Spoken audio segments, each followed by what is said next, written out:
When I was asked to prepare a speech for today, I wondered what my angle would be. I wondered what I would possibly say on an issue that we find ourselves speaking out against every second of every hour in every day in our country. I wondered how I could be most impactful in my journey as a gender-based violence activist.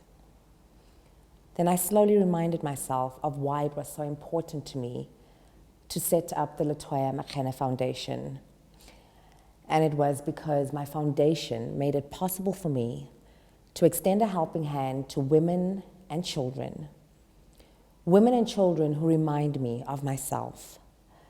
Women and children who remind me every day of my own traumatic past, but most importantly, how I overcame my dreadful past. I was a young girl of only 20 years when I decided to get married. A young girl who had a whole life ahead of her. A driven, hardworking, and already successful young woman in my own right. I had pretty much done it all. Having to be so responsible from a young age and losing my mother very suddenly at the age of 17 had me in a place where I searched for my next chapter in my life. The only thing that made sense to me was to begin a family of my own, which was something I always wanted growing up. But the reality of my dreams soon became my worst nightmare. The man I dated was not the man I married. To my surprise, he did not even take a month after marrying me to show me his true colors. Suddenly, I found myself trapped with a man who no longer loved me the same. Suddenly, I found myself pregnant with my firstborn and stuck in a corner with no voice. I was stuck with a man who refused to provide for his family because he felt it was beneath him to work for the white man. Yet he pushed me to work harder and harder to the last days of my pregnancy. He would tell me to stop acting spoiled, that my work was easy and that I will work until the very end. I did. I was stuck with a man who would tell me that I need to know my place, that I am a woman, and therefore I am beneath him. I was stuck with a man who would tell me to change what I wore and take off my makeup and not wear lipstick because it made me look like a whore. I was stuck with a man who isolated me from my family and friends. At the age of 21, I had a curfew of 5 p.m. over the weekends, even if I was visiting my friend who lived next door. If I was as much as a minute late, he would drive from wherever he was and remind my friend and her husband that they need to not condone my bad behavior. That as friends, they need to remind me that I'm a married woman and therefore I need to be in the house no later than 5 p.m. When I finally got the courage to stand up for myself, he began to get physical with me.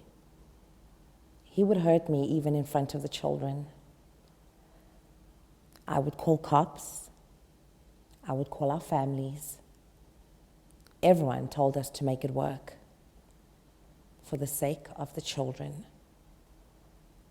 I did that. But in the process, I lost myself. I died every day. The night I was ripped away from my child while he was on my breast was a defining moment for me. That night, I was dragged out of my house wearing nothing but a t-shirt.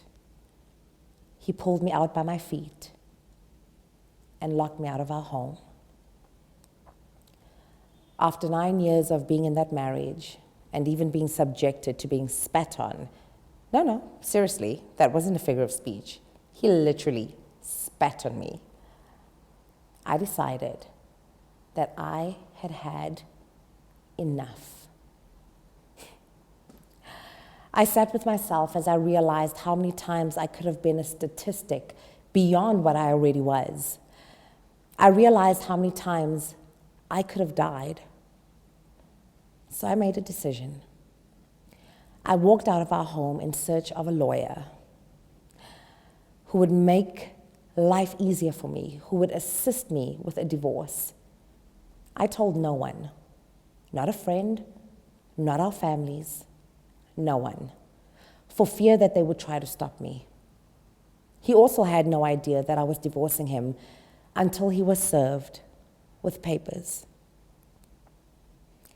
He tried everything to stop me, including calling our families to talk me out of it. But by then, there was no one who could change my mind. They tried. They all tried, except for my dad and my grandmother, who gave me their full support. I finally knew that I was free, but I also knew that my journey to healing was going to be a long and hard journey. 7 years after that marriage, I still find myself healing. Some wounds are healing every day, and every time I read about a woman killed at the hands of her partner, I go down on my knees in gratitude that I still have my life. If I had better support, the kind of support being offered by the Letoya Foundation and our respective NPOs here, I probably wouldn't have waited 9 years to leave. But like every abused woman's story, no one can tell us when to leave. We always go back. We are the only ones who can make that decision for ourselves.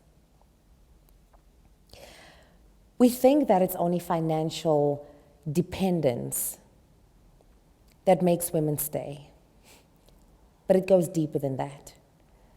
I mean, I was the one who was financially stable in that relationship. I looked after the home. I was financially responsible for myself, him, and our 3 children. But still, it took me far too long to walk away. The illness of abuse doesn't only lie with our abusers, but also with us, their enablers.